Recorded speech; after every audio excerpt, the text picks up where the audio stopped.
هموطنان عزیز گرامی، سلام های گرم خدا از زمین قلب خدمتتان در ساعت نیک تقدیم میکنم. خدا کنه که همتون جور صحت باشین، خدا کنه که افغانستان رو بخیر آرام شود و با امید آرامی وطن عزیز ما بازم شروع میکنم به بخش چهارم گیتار که خدا کنه مورد علاقتون قرار بگیره و بخصوص به علاقه‌مندای گیتار کوشش کنیم که قدم به قدم پیش بریم. همیشه براتون قدم به قدم از قسمت اول شروع کنیم و ادامه بدیم در غیر از او به جای نخواهد رسید موضوع، بخاطر که در قدم های اول در شروع گیتار ما گفتیم که گیتارها چی نام داره، در کجا دارن، چی بانه، چه قسم دست خود بانه یا غیره و غیره، حرکات تمام و 50 کارهایش براتون گفتیم در شروع گیتار. خب دیگه زیاد وقت نگرفتم، میایم به قسمت چهارمش. خب من تو قسمت براتون ادامه دادم بریم. خدا کنه که خسته کن نشه براتون. بازم اگه تحلیل شوی در زدنم غلط است براتون خوشایند نیست، برای مطلب بتین. اگه تیز است اگه چیزی رو نمیفهم برای مطلب بتین که من برای دور تغییر بودم. در غیر از اون ببخشید من گیتار رو به طرف کامera رو به طرف گیتار میبرم و گیتار رو به طرف کامera بله چرا معذرت.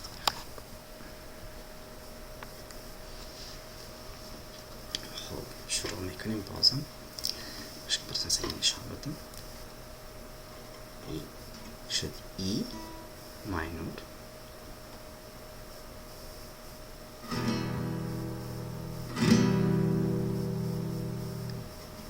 ای ماینور،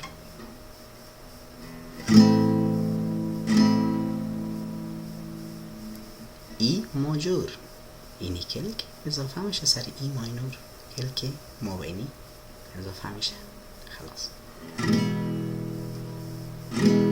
ماجور، ای ماینور، ای ماجور، ای ماینور، ای ماجور.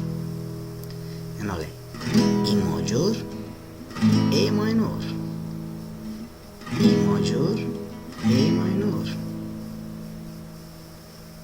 این درس های پیش بود. درس امروز ما عبارت است از دی ماینور که سه تار اول در بر میگیره. بسیار ساده. سه تار اول انگشته که با اون نشان میدین انگشت اول در تار اول بند اول، انگشت سوم انگشت چله در تار دوم که تار اچ است، تار اول تار ای، تار دوم تار اچ است، بند اول دوم سوم و انگشت مابین در بند دوم تار سوم که جی است و این قسم صدایش است.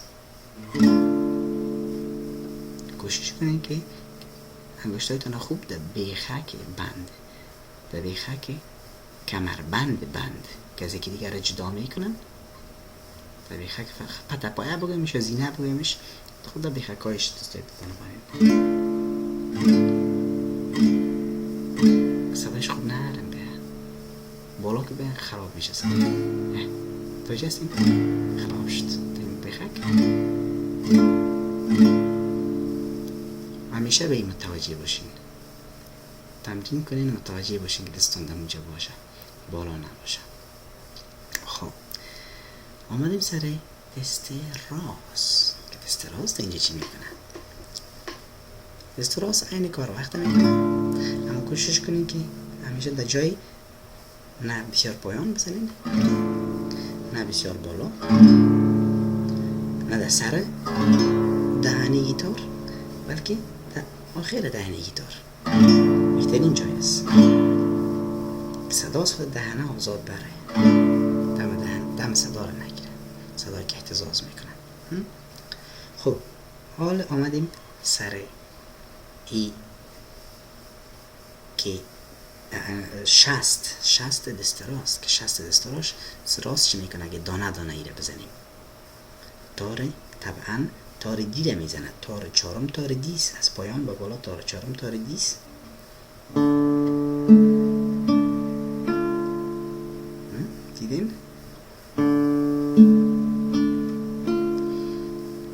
را می نوازین تار دی را باید بزنین. ای را می نوازم تار ای را باید بزنم.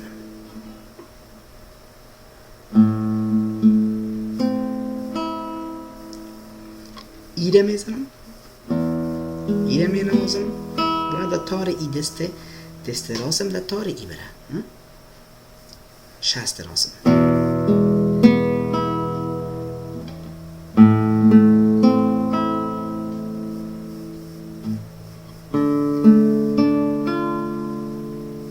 گیتار اخس میگیریم شاید معلوم میشه بهتر.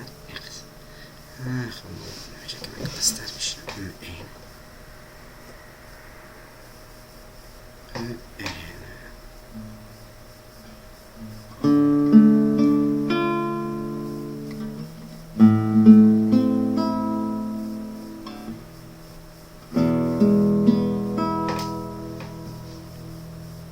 باز بخیر که تمرینتون زیاد شد بسیاری را به سرعت نواخته میتونید.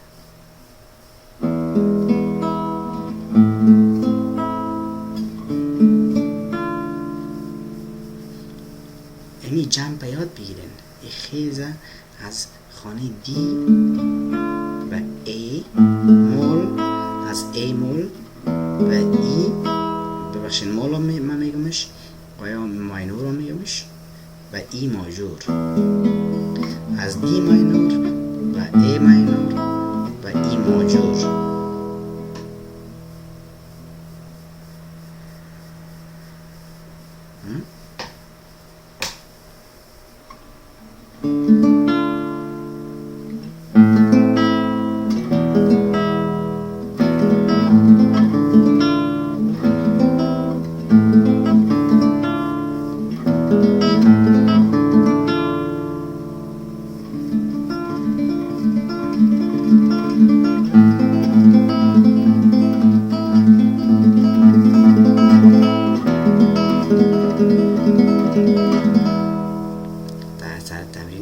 زیاد اون سرعت هم همچنان زیاد میشه. خب خدا کنه که براتون موثر تمام شده باشه. دیگه حال میاییم سر جمپ براتون گفتم از یک خانه به دیگه خانه. کلکایتان انگشتایتان بازم براتون میگم که شخ میشه در شروع شخ میشه. تمرین کار داره بسیار.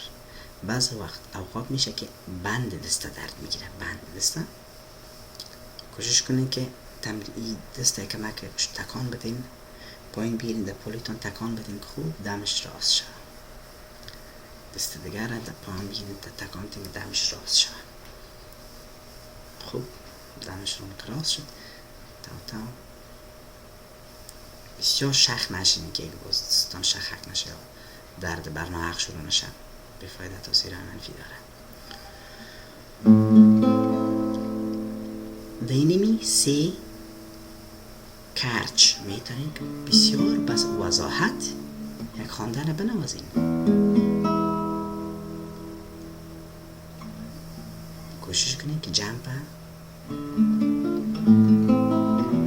بسیار پاک یاد بگیرین. جمپ پاک باشه. خیز از یک خانه به دیگه خانه که اگه دیگه خانه باقی نمانید دیگه برای بعدی که گفتی یکان تو این خواندن های باز پشت بام وارد میشه. کوشش کنید که همین جمپ از یک خانه به دیگه خانه حنجره را توسعه میده. یعنی از بسیار جایی پایین تا بالا میتونه با همراه حنجره بازی کنین و از پیشتان حنجره خطا نمیخوره که دقیق برین چیزستان در کرچ دقیق برین. اگه بخوانین نمرش نمیفهم میخوانین بعد آقات کسای گیتار مینازن میخوانن به طور مو. خدا وطنهای عزیز، خدا کنه که سرتان بد نخورده باشه. خدا کنه که از این یک چیز آموخته باشین.